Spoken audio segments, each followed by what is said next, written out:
Bonjour à tous, nous bénissons le Seigneur pour la vie de tous ceux qui nous suivent. Aujourd'hui, par la grâce de Dieu, nous voulons parler de la Bible. Avant de commencer, je vous invite à prier ensemble.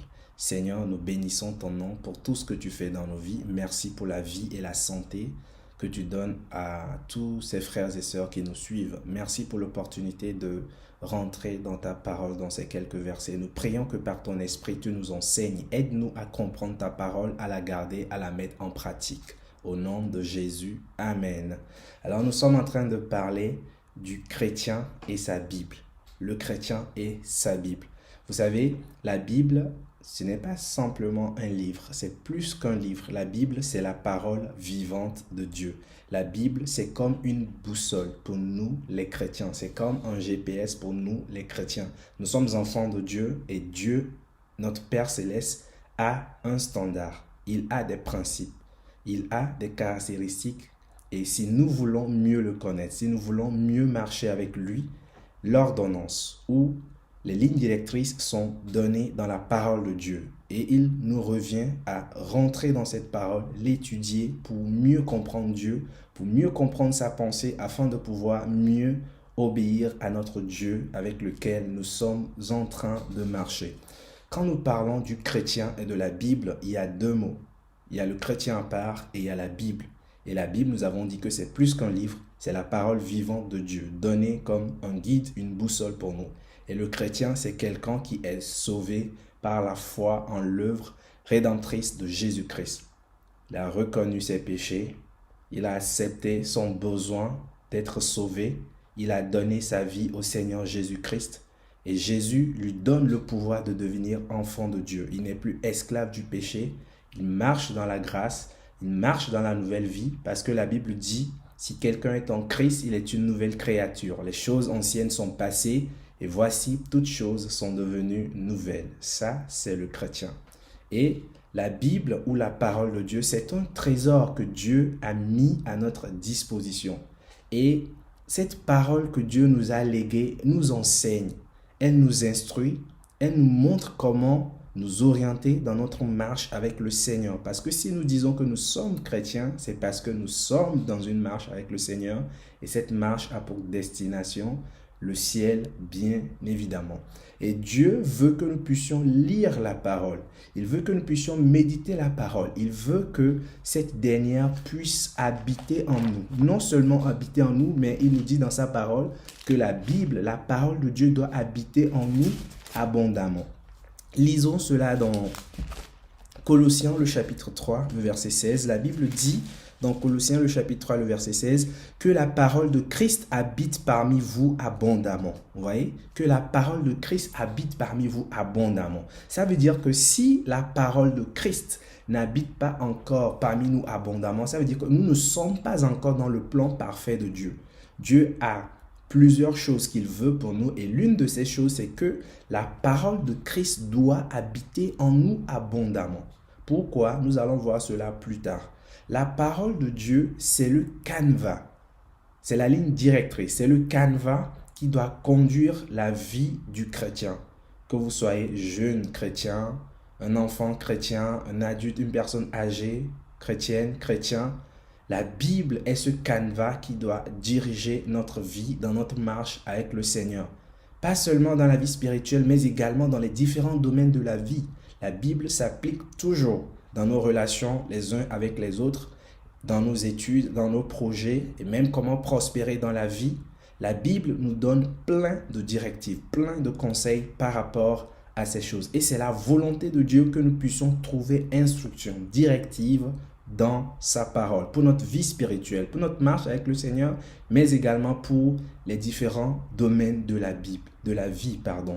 Les conseils de Dieu dans la Bible, en fait, ces conseils couvrent tous les domaines de la vie de l'homme sur terre. Autrement dit, tout ce dont nous avons besoin pour mener une vie heureuse sur la terre, tous ces conseils, tous ces secrets, toutes ces directives sont consignées pour nous dans la parole de Dieu. Et il va falloir que nous puissions aller creuser dans cette parole pour les faire ressortir. Et nous ne pouvons pas être des chrétiens fermes sans développer cette habitude de lecture, de méditation quotidienne, régulière de la parole de Dieu. C'est un secret.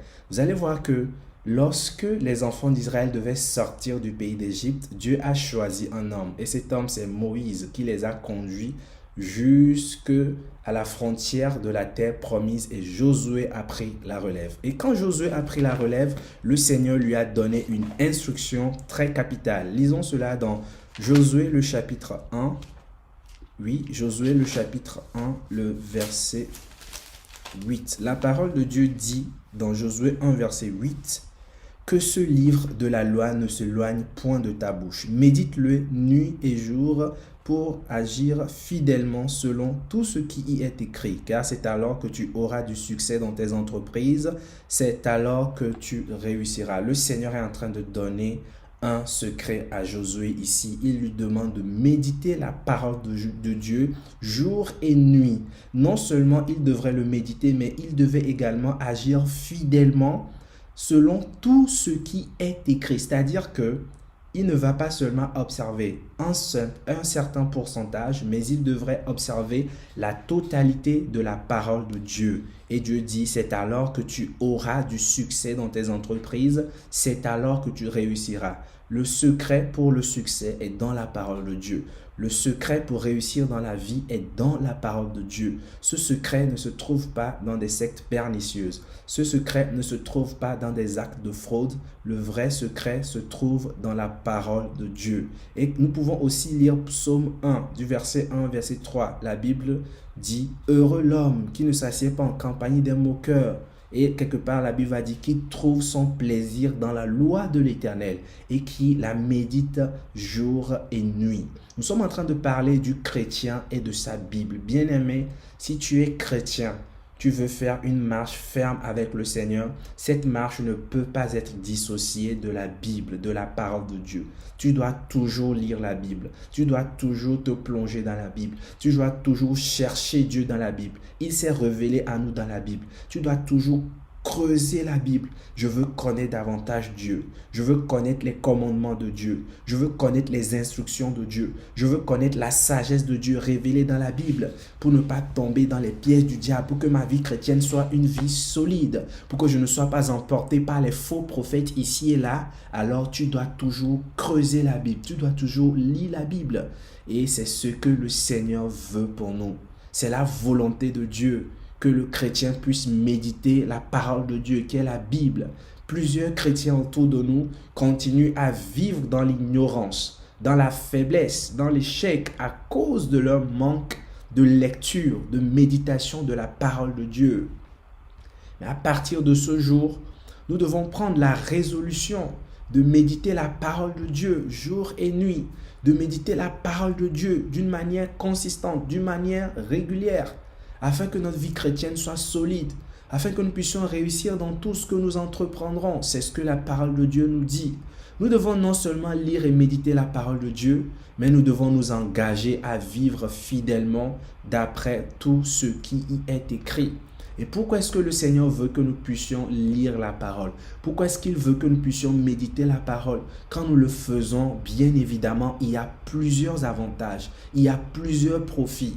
Et là, nous allons essayer de donner quelques-uns, mais c'est sûr que nous ne pouvons même pas, je dirais, nous ne pouvons même pas donner 1% des différents profits que nous avons lorsque nous nous adonnons à la lecture, à la parole de Dieu. Néanmoins, nous allons considérer quelques-uns de ces profits, de ces avantages. Donc, premièrement, nous allons parler des profits que nous avons lorsque nous lisons et nous méditons la parole de Dieu. Les profits de la lecture et de la méditation de la parole de Dieu. Le premier profit que nous pouvons dire pour nous les chrétiens, c'est que la Bible nous apprend à connaître Dieu. La Bible nous apprend à connaître Dieu, ce Dieu que nous invoquons, ce Dieu que nous servons, ce Dieu à qui nous prions. Il s'est révélé à nous dans la Bible, qu'est sa parole. Alors si nous voulons mieux connaître Dieu, si nous voulons connaître davantage Dieu, lisons la Bible et il va se révéler davantage à nous. Lisons dans Jean 1, le verset 1. Dans Jean 1, le verset 1. Dans Jean 1, le verset 1, la Bible dit: Au commencement était la parole, et la parole était avec Dieu, et la parole était Dieu. Vous voyez, la parole est Dieu. Alors quand nous lisons la parole, c'est comme nous lisons Dieu. Quand nous lisons la parole, Dieu se révèle à nous. Donc la Bible nous apprend à connaître davantage Dieu. Tu veux connaître davantage ce Dieu que tu invoques, lis la Bible. Tu veux connaître davantage ce Dieu, comment faire pour que tes prières soient rapidement exaucées, lis la Bible. Tous ces secrets sont dans la parole de Dieu. Par exemple, il va dire que quand nous péchons, cela empêche l'exaucement de la prière. Mais quand nous marchons dans la justice, cela ouvre la voie pour l'exaucement de la prière. Tu veux apprendre davantage sur Dieu, son royaume, son fonctionnement, lis la parole de Dieu. Nous devons apprendre à connaître le Dieu que nous servons en profondeur et non de façon superficielle. Et plus nous lisons la Bible, plus notre soif pour Dieu augmente. Plus nous avons envie de le connaître plus et plus il se révèle à nous. Lisons la Bible, bien-aimés, pour connaître davantage Dieu. Un autre avantage que nous avons dans la Bible, quand nous lisons la Bible, quand nous méditons la Bible, bien évidemment, c'est que cette parole de Dieu qu'est la Bible va nous guider dans le sentier de la justice. Le sentier de la justice, comment est-ce que je le connais? Je le connais à travers ce que la Bible me dit. C'est la Bible qui me dit le sentier de la justice. C'est-à-dire que c'est la Bible qui est le GPS qui me conduit dans le sentier de la justice. Et je ne peux pas valablement, efficacement marcher dans le sentier de la justice si je ne lis pas la Bible, si je ne lis pas la parole de Dieu. Sinon, comment saurais-je que ceci est conforme à la volonté et ceci n'est pas conforme à la volonté de Dieu? J'ai beau être sincère, mais à cause de l'ignorance, à cause du manque de la connaissance de la parole de Dieu, je peux me retrouver dans des choses qui sont contraires à la parole de Dieu. Ce n'est pas parce que je me suis rebellé, mais c'est simplement par ignorance. Et le Seigneur ne veut pas cela pour nous. C'est pourquoi nous devons lire la parole de Dieu. Et quand nous lisons la parole de Dieu, cette parole nous guidera dans le sentier de la justice. Lisons dans Psaume 119. Psaume 119. Alors, je pense que je vais prendre ma Bible sur l'ordinateur. Comme ça va aller un peu plus vite. Excusez-moi. Psaume 119. Alors, Psaume 119, lisons dans le verset, à partir du verset 9. Psaume 119, à partir du verset 9, la Bible dit: Comment le jeune homme rendra-t-il pur son sentier en se dirigeant d'après ta parole? Voyez cela? Quand nous nous dirigeons vers la parole de Dieu, cette parole nous révèle davantage comment marcher dans la justice. Dans le verset 11, la Bible dit: Je serre ta parole dans mon cœur afin de ne pas pécher contre toi. Le verset 15, je médite tes ordonnances, j'ai tes sentiers sous les yeux.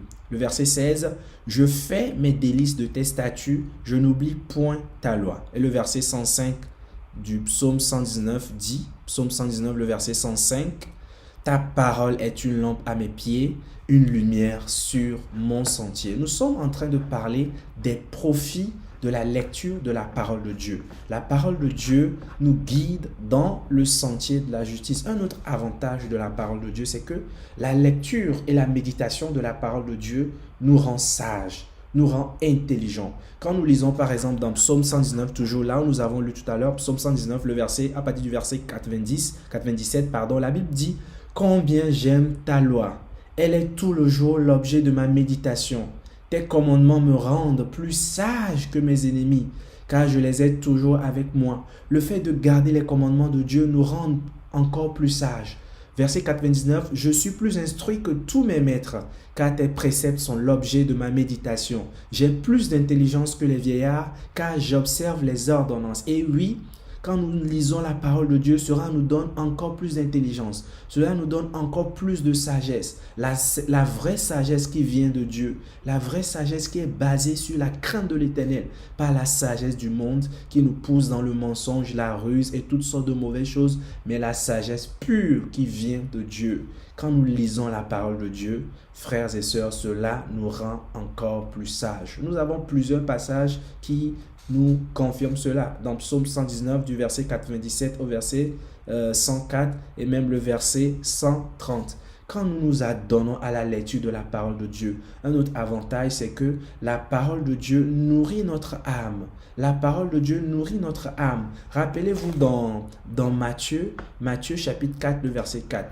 Dans Matthieu chapitre 4, le verset 4, la Bible dit dans Matthieu 4, verset 4, Jésus répondit, « Il est écrit, l'homme ne vivra pas de pain seulement, mais de toute parole qui sort de la bouche de Dieu. » Bien-aimé, la parole de Dieu nourrit l'âme du chrétien. Si tu veux que ton âme ne soit pas faible, si tu veux que toi, en tant que chrétien, tu ne sois pas un chrétien qui dandine, mais un chrétien qui tient ferme, qui a la colonne vertébrale solide, sache que tu ne peux pas y parvenir sans la méditation, la lecture, la connaissance profonde de la parole de Dieu. Parce que la parole de Dieu nourrit notre âme. Il est clair que si nous ne nous nourrissons pas de la parole de Dieu, nous serons faibles, nous serons comme des gens anémiques et nous ne serons pas en mesure de tenir ferme devant les tentations du diable. Nous ne serons pas en mesure de tenir ferme devant les tromperies du diable. Bien-aimé, j'encourage quelqu'un à prendre la résolution de toujours lire la parole de Dieu, de ne pas attendre seulement le dimanche ou quand nous allons à la parole de Dieu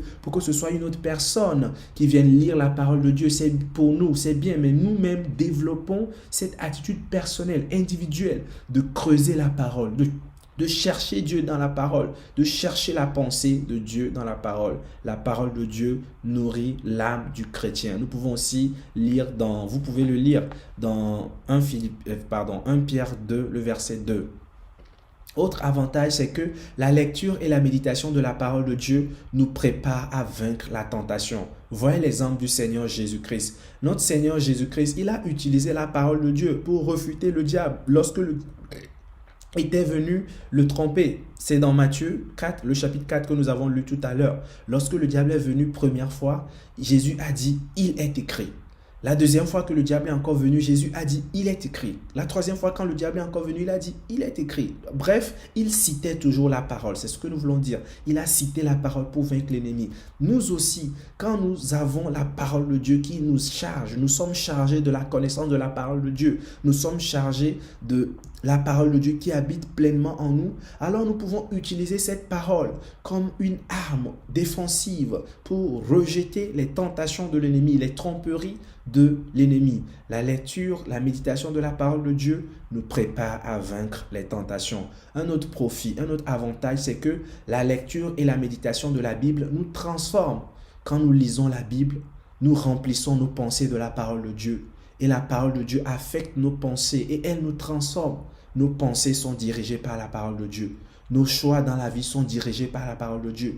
Toute notre vie, notre être entier est influencé par la parole de Dieu. Parce que quand nous sortons le matin, ce n'est pas les commérages qui remplissent notre pensée. Ce ne sont pas les musiques mondaines qui remplissent notre pensée. Ce ne sont pas les choses inutiles sur les réseaux sociaux qui remplissent notre pensée. Mais c'est la parole de Dieu. Et quand nous permettons à la parole de Dieu de nous saturer à travers ces temps de méditation, de lecture de la parole, alors cela affecte notre pensée. Cela affecte notre être entier et toute notre parole est influencée. Toute notre vie est influencée positivement par la parole de Dieu, y compris notre parole. Nos confessions seront des confessions en accord avec la parole de Dieu. Nos langages, nos expressions seront des langages et des expressions en conformité avec la parole de Dieu. Un autre avantage que nous avons, c'est que la parole de Dieu nous affermit et nous rend inébranlables. Lorsque nous avons une connaissance profonde de la parole de Dieu, même si nous sommes dans un lieu où le pasteur n'est pas là, même si nous sommes dans une localité où nous n'avons pas une église locale que nous fréquentons, la semence de la parole de Dieu en nous nous rend fermes. La semence de la parole de Dieu en nous nous rend inébranlables. Quand les faux prophètes viennent, nous les rejetons. Quand les faux enseignements viennent, nous les rejetons. Quand les tromperies de l'ennemi viennent, nous les rejetons. Parce que la semence de la parole de Dieu en nous nous aura affermis, nous aura tellement rendus inébranlables que nous ne pouvons pas permettre à l'ennemi de semer l'ivraie dans nos vies. Pensez-vous que qu'est-ce qui a permis à Daniel de pouvoir tenir ferme en Babylone? Il avait déjà la semence de la parole de Dieu en lui. Venant du peuple de Dieu qui est Israël, il avait déjà la semence de la parole de Dieu en lui. Il savait qu'en tant qu'enfant de Dieu, il ne pouvait pas servir Dieu et servir encore les idoles, manger les nourritures servies aux idoles. Et cette semence de la parole de Dieu en lui faisait qu'il pouvait tenir ferme à Babylone. Bien-aimé, Si tu veux tenir ferme, remplis-toi de la parole de Dieu. Nourris-toi de la parole de Dieu. Mange la parole de Dieu. Sature-toi de la parole de Dieu. Établis un plan de lecture de la parole de Dieu. Établis un plan de méditation de la parole de Dieu. Fais un plan selon ta disponibilité. Tu peux aller un chapitre par jour, je ne sais pas, 15 versets par jour. Établis un plan. Sois consistant. Remplis-toi toujours de la parole de Dieu. Nourris toujours ton âme de la parole de Dieu. Parce que sans cela, nous ne pouvons pas aller au ciel. Si nous ne nous remplissons pas de la parole de Dieu, comment est-ce que nous sommes sûrs que nous sommes en train d'obéir à Dieu? Si nous n'étudions pas les principes de Dieu dans la Bible, qu'est-ce qui nous confirme que nous sommes 100% dans la parole de Dieu? C'est quand nous lisons la parole de Dieu, que nous connaissons la parole de Dieu, que cela nous amène à obéir, et cela nous amène aussi à pouvoir nous jauger nous-mêmes pour savoir que nous sommes dans la foi, nous sommes dans la voie droite et nous sommes dans la voie qui mène au ciel. Alors bien-aimé, j'encourage quelqu'un à prendre la décision de toujours s'accrocher à la parole, de toujours creuser la parole, de toujours méditer la parole de Dieu. La parole nous rend inébranlables. Nous pouvons lire dans Actes 17, le verset 11, dans Matthieu 7, les versets 24 et les versets 25. Un autre avantage, nous l'avons déjà dit, les avantages sont nombreux. La lecture et la méditation de la parole de Dieu nous fait croître dans la foi. Lisons dans Romains 10, le verset 17. Dans Romains 10, le verset 17. Dans Romains 10, le verset 17, la Bible dit « Ainsi, la foi vient de ce qu'on entend, et ce qu'on entend vient de la parole de Christ. » Si nous lisons la parole de Christ, cela développe notre foi. Comment? J'ai lu dans la parole de Dieu, Josué l'a fait, alors cela pousse en moi la foi. Moi aussi, je peux le faire par la grâce de Dieu. Je peux aussi ordonner à une circonstance naturelle de s'arrêter, comme Josué l'a fait, et cela va s'arrêter. La foi vient de ce qu'on entend, et ce qu'on entend vient de la parole de Dieu. J'ai lu dans la Bible, une femme atteinte de perte de sang est allée, il a touché le vêtement du Seigneur Jésus-Christ par la foi, il a obtenu le miracle. Alors cela suscite en moi la foi. J'ai aussi la foi que si seulement je peux invoquer le nom de Jésus, je serai sauvé. Tu appliques cette foi et cela marche pour toi. Quand nous lisons la parole de Dieu, cela développe en nous la foi. C'est quelque chose d'incontestable parce que notre foi est basée sur la parole de Dieu. La foi vient de ce qu'on entend vient de la parole de Dieu. Si tu veux développer ta foi, si tu veux solidifier ta foi, bien-aimé, va dans la parole de Dieu. Creuse la parole de Dieu. Médite et lis la parole de Dieu. Un autre avantage aussi, c'est que la parole de Dieu nous sanctifie. Et oui, la parole de Dieu nous sanctifie. Quand nous lisons dans Jean 17, le verset 17, qu'est-ce que la Bible nous dit dans Jean 17, le verset 17? La Bible dit « Sanctifie-les par ta vérité. Ta parole est la vérité. » La parole de Dieu nous sanctifie. Je sature ma vie de la parole de Dieu. Alors cela va se refléter sur mon langage. Mon langage sera un langage façonné par la parole de Dieu. Mes choix dans la vie seront des choix façonnés par la parole de Dieu. Même mon habillement sera un habillement, un style vestimentaire façonné par la parole de Dieu. Quand je me nourris de la parole de Dieu, il est clair que cela me sanctifie. La parole de Dieu nous sanctifie. Nous pouvons également lire dans Éphésiens 5, le verset 26. Dans Éphésiens chapitre 5, le verset 26, la Bible dit dans Éphésiens 5, le verset 26, afin de la sanctifier par la parole. Il parle de Jésus-Christ et de l'Église, afin de la sanctifier par la parole. Après l'avoir purifiée par le baptême d'eau, bien-aimé, quand nous nous plongeons dans la parole de Dieu, cela nous sanctifie. La parole de Dieu nous sanctifie. Un autre avantage, c'est que la parole de Dieu, la Bible, c'est une arme puissante. La parole de Dieu est une puissance que nous pouvons utiliser contre l'ennemi. Dans le combat spirituel, nous pouvons proclamer la parole pour avoir la victoire sur l'ennemi. Non seulement dans la tentation, mais dans le combat. Nous pouvons déclarer la parole pour avoir la victoire sur l'ennemi. Quand nous lisons par exemple dans Hébreux chapitre 4, le verset 12, la Bible nous dit dans Hébreux le chapitre 4, le verset 12, car la parole de Dieu est vivante et efficace, plus tranchante qu'une épée quelconque à deux tranchants, pénétrant jusqu'à partager âme et esprit, jointure et moelle. Elle juge les sentiments et les pensées du cœur. La parole de Dieu est une épée que nous pouvons utiliser pour vaincre l'ennemi. La parole de Dieu est une arme efficace que nous pouvons utiliser pour vaincre l'ennemi, pour faire taire l'ennemi, pour surmonter les situations. Nous pouvons lire par exemple dans Éphésiens chapitre 6, les versets 13 et les versets 17. Dans Jérémie chapitre 23, le verset 29. La parole de Dieu, c'est encore comme un marteau que nous pouvons utiliser pour marteler l'ennemi dans le combat. La parole de Dieu est comme un feu que nous pouvons utiliser pour vaincre l'ennemi dans le combat. Bien-aimés, nous ne pouvons pas finir de lister les avantages de la parole, de la méditation de la parole de Dieu. La lecture et la méditation de la Bible nous donnent de connaître les promesses de Dieu.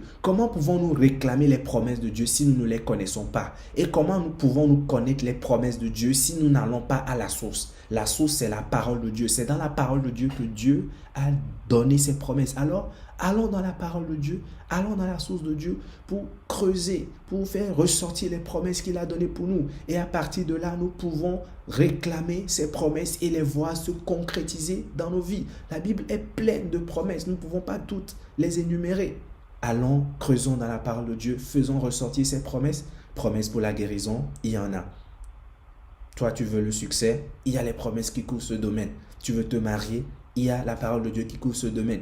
Tu veux la percée dans la vie, il y a la parole de Dieu qui couvre ce domaine. Rentre dans la parole, fais sortir ces promesses, réclame-les et vois-les se concrétiser dans ta vie. Combien de chrétiens ne sont-ils pas en train de se trécher à cause de leur manque de lecture sérieuse, de méditation sérieuse de la parole de Dieu? Combien de chrétiens sont vacillants ici et là? Ils ne connaissent pas la vérité au sujet de telle doctrine de la parole de Dieu par manque de méditation, de lecture sérieuse de la parole de Dieu. Ma prière, c'est que le Seigneur puisse créer en nous aujourd'hui cette ferme résolution de ne pas laisser tomber la Bible, de toujours lire ce livre de la loi, de toujours lire ce livre de la vie, de toujours lire ce livre qui nous révèle la pensée de Dieu afin que nous puissions croître dans la marche chrétienne. La Bible nous livre le secret du succès dans la vie. C'est ce que Dieu a dit à Josué dans Josué 1, verset 8, que ce livre de la loi ne s'éloigne pas de ta bouche. Quand nous lisons aussi dans Psaume 1, les versets 1 à 3, la Bible nous dit aussi que celui qui médite la loi de l'Éternel jour et nuit, il est comme un arbre planté près d'un courant d'eau qui donne son fruit en sa saison et dont le feuillage ne se flétrit point. Oui, la Bible nous donne le secret du succès dans la vie. Et des fois, ce succès, le diable va vouloir placer des Jézabel devant toi pour te faire perdre tes rêves. Le diable va vouloir placer des femmes de Potiphar devant toi pour te faire rater ta destinée. Mais quand tu es ancré dans la parole de Dieu, la parole te donne toutes les ressources nécessaires pour rejeter ces tentations, pour rejeter ces stratégies de l'ennemi, afin que tu puisses être vainqueur. Nous avons parlé des profits de la méditation, de la lecture de la parole de Dieu. Nous le répétons encore, ce n'est que quelques éléments, bien sûr. Les profits, les bienfaits sont, je peux dire, illimités. Non seulement profitables ici sur la terre, mais profitables dans l'éternité. Parce que rappelez-vous, le ciel et la terre passeront, mais la parole de Dieu ne passera pas. Maintenant, si nous ne lisons pas la Bible, si nous ne prenons pas l'habitude de développer la connaissance, la méditation, la lecture de la parole de Dieu qu'est la Bible, quels sont les dangers auxquels nous nous exposons? Les dangers sont multiples. Par exemple, nous ratons les promesses de Dieu parce que nous n'en avons même pas connaissance de leur existence. Nous traversons des situations difficiles alors que la promesse est déjà là dans un verset spécifique de la Bible. Il faut juste prier et réclamer cette promesse. Mais puisque nous n'avons pas déjà lu ce verset auparavant, nous manquons de réclamer la promesse de Dieu et nous nous faisons du mal nous-mêmes. Quand nous ne développons pas cette attitude de lecture, de méditation de la parole de Dieu, nous sommes en proie aux faux enseignements, aux faux prophètes, aux faux docteurs. Aujourd'hui, cela pullule sur Internet, des faux enseignements, des fausses démonstrations, des fausses doctrines par ici et là. Si nous-mêmes, nous n'avons pas les pieds enracinés dans la parole de Dieu, comment est-ce que nous pourrons être en mesure de rejeter ces faux enseignements? Nous risquons d'accepter n'importe quoi juste parce que celui qui est en train d'enseigner, il paraît humble, il paraît comme une brebis. Bien sûr, vous pouvez avoir quelqu'un qui paraît comme une brebis, mais au-dedans, c'est un loup. Il va falloir que nous-mêmes, nous ayons la parole de Dieu pour pouvoir jauger, pour voir si cet enseignement est conforme à la Bible ou pas. C'est ce que les chrétiens de Bérée faisaient. Après avoir reçu l'enseignement, ils retournaient eux-mêmes pour lire les Écritures, pour comparer, pour savoir si ce qu'on leur enseignait est vrai ou pas. Bien aimé, une vérité, c'est que l'aller au ciel, notre aller au ciel, si nous devons aller au ciel, cela est de notre propre responsabilité. Je ne pourrais pas dire à Dieu au dernier jour, mon pasteur ne m'a pas appris cela. Si ton pasteur ne t'a pas appris cela, il t'a empêché de lire la Bible, bien-aimé, va dans la Bible toi-même. Découvre la pensée de Dieu pour toi-même. Lis les plans de Dieu te concernant. Lis les commandements de Dieu pour toi et pratique-les personnellement. C'est un devoir individuel. Certes, Dieu va utiliser ton serviteur, le pasteur qu'il a établi sur toi pour venir t'enseigner. Mais n'attends pas toujours cela. Toi-même, creuse la parole de Dieu.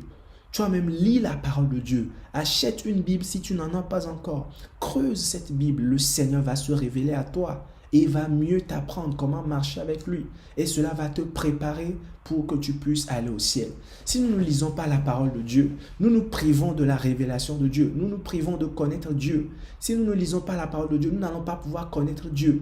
Et si nous ne connaissons pas Dieu, nous ne pouvons pas efficacement lui plaire. Parce que nous serons en train de faire des choses qui sont contraires à sa volonté, justement, simplement parce que nous n'avons pas lu au préalable ces choses dans la parole de Dieu pour savoir que c'est des choses qui sont contraires à sa volonté. Bien-aimé, le Seigneur nous appelle à avoir une connaissance solide de la parole de Dieu.